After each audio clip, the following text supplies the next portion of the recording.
The last time I kissed my grandfather was when he lay in his casket at his funeral. His skin was cold and pale, but he looked like he could be sleeping. A part of me, the child inside, hoped that my kiss would somehow bring him back. That was before I discovered his secret. Now I'm relieved he's gone. In fact, I believe he left too soon, as there are many questions that need answers. My grandfather passed away from a heart attack at the age of 78. Until his death, he was known as a devoted family man and husband. He was the creator of various characters for local attractions, and those characters brought life and joy to the places where they were displayed. To me, Papa was my hero, a former soldier, a provider for his family, and always respectful toward his wife, my Grammy. Even after a long day at work, he made sure to be playful with us. After Grammy passed away, he was left alone in that old house. Out of all the 9 grandchildren, I was the only one who stayed in contact with him and visited often. I'd visit every week, share meals, gossip, take walks around the neighborhood, or sometimes just play rummy. He would always win, of course. My grandparents had 5 children, 2 of whom passed away as babies, 2 in accidents, and my mother ran off with one of her many boyfriends and never came back. My siblings and cousins were just as distant and troubled. So when the time came for the funeral, I was the one who took charge. A few relatives came by to help clear out his house, but I couldn't afford to keep it, so I had to sell it and get rid of most of its contents. The day of clearing out the house came. My brother Joey, my cousin Dave, and I stood outside, memories of our childhood rushing back. The idea of having to let go of all these things was almost unbearable, leaving us with lumps in our throats and tears in our eyes. My papa's house was a 70s-style raised ranch, a single floor with a basement. Inside, it was dark and musty, with a faint smell of stale cigar smoke in the air. Grammy would have been so upset to know Papa had been smoking inside after she passed, but that's how he coped, among other ways. Family photos were hung on the brown clapboard walls, coated in dust and nicotine. Cobwebs stretched along the ceilings, with antiques and knickknacks scattered throughout. We had no idea what to do with most of this stuff or where to begin. "All right, guys, you handle the big items. I'll start sorting through the rest," I directed as they began wrapping up the furniture and moving it to the trucks, joking and sharing stories as they went along. I wasn't nearly as productive. The more I touched, the more memories flooded back. It was becoming harder to let go.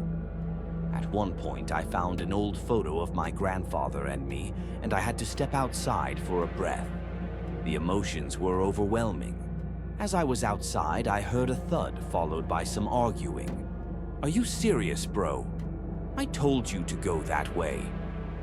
How was I supposed to know there's a huge piece of furniture in my face? "Look at the hole you made." "So what?" "It can be patched up." I heard my cousin and brother arguing as I rolled my eyes and took a deep breath before heading inside to check what happened. When I walked into the bedroom, I saw that they had put my grandparents' antique oak bed frame right through the wall.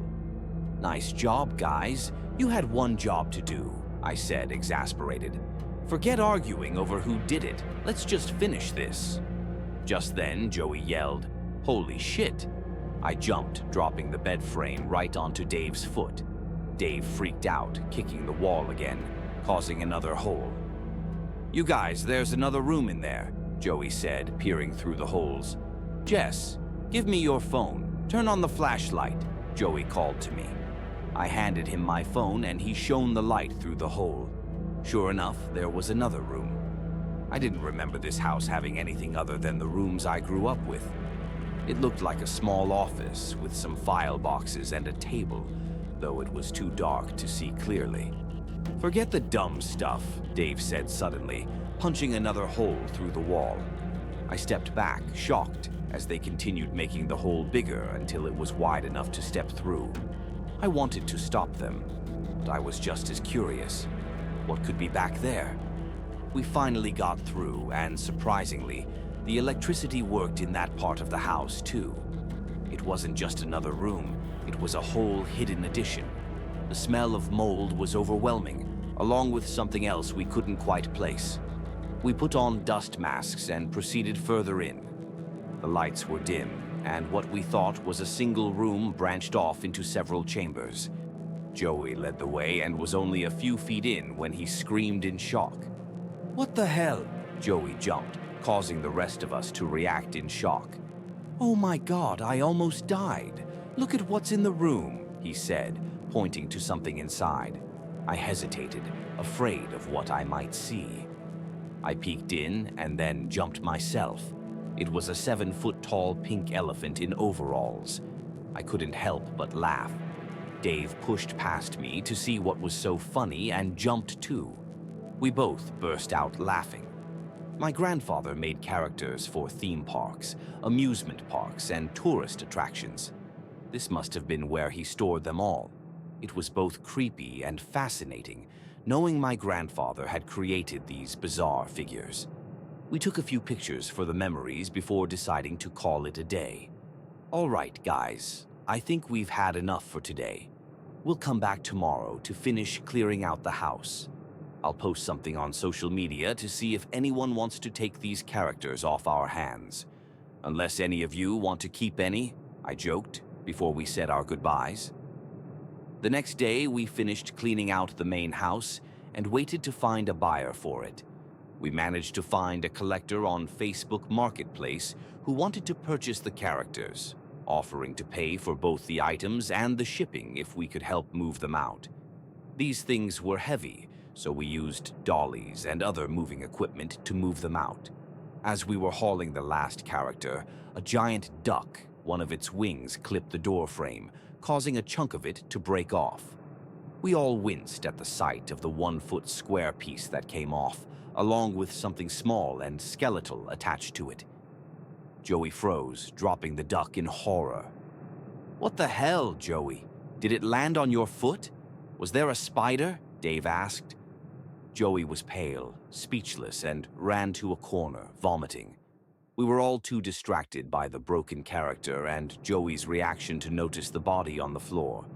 The memory of what happened next is a bit blurry, but I do remember seeing the body. At first, my mind couldn't process it, but when I realized what it was, I screamed and fainted. When I came to, I was on a stretcher in an ambulance, hooked up to an IV and monitors. My vision was blurry, but I could hear the paramedics. "What happened?" I asked groggily. "You passed out," one of the paramedics replied. "What was the last thing you remember?" the other asked. I tried to focus, but everything was foggy. "That's okay, just rest," they said. I lay back, trying to make sense of what was going on. I looked around and saw Dave and Joey talking to police officers. Police? Confusion set in. It was just a fainting spell. But when I looked around again, I saw yellow crime scene tape around the house and people in hazmat suits carrying the characters out. A black crime scene unit truck was parked nearby. Crime scene? But we hadn't hurt anyone, had we? "What happened?" I asked again. "You passed out," the paramedic repeated. Then he turned to the second paramedic, whispering, "She might have head trauma. Check for amnesia at the hospital." "That's not what I mean," I said weakly. "Why is there a crime scene unit?" "They found bodies," the paramedic replied. "Bodies?" My mind raced. I thought there was just one. Then I remembered why I had fainted. There was a child's body inside one of the characters. My heart began to race. "Bodies? How many bodies?" I asked, growing frantic. "You found children's bodies in the characters," the paramedic said as they wheeled me into the ambulance. "Bodies? Children?" I screamed. Joey and Dave came over, visibly concerned. I caught a glimpse of them before I passed out again. The next thing I remember is hearing a news bulletin on the TV in the hospital room. A special report about a horrific discovery at a local home. Authorities say a family discovered the bodies of multiple children, aged 8 to 14, hidden inside large sculptures in a hidden room of this house. The identities of the children are still unknown, but this is under investigation. The nurse changed the channel as I lay there, shocked. It turns out my grandfather was the infamous Iowa child killer. He was responsible for the deaths of 31 missing children. He lured runaways with promises of money in exchange for simple work around the house. His kind and approachable persona, along with the harmless-looking characters he created, hid his dark secret. He strangled and killed the children, sealing their bodies inside his creations. The reason behind it, and why he chose these particular children, will never be known. My grandmother may have suspected something, but she never knew the full extent of his crimes. As for me, I never suspected a thing. It's hard to accept the truth about someone you once adored. The memories I had of him now feel fake and meaningless. It's like discovering the secret behind a magic trick. Not knowing was the fun part. Our family will never be the same. The house has been demolished, and somewhere there are pictures of me, Joey, and Dave standing proudly in front of those characters, unaware of the deadly truth. We'll probably never look at them again. Death was the perfect hiding place.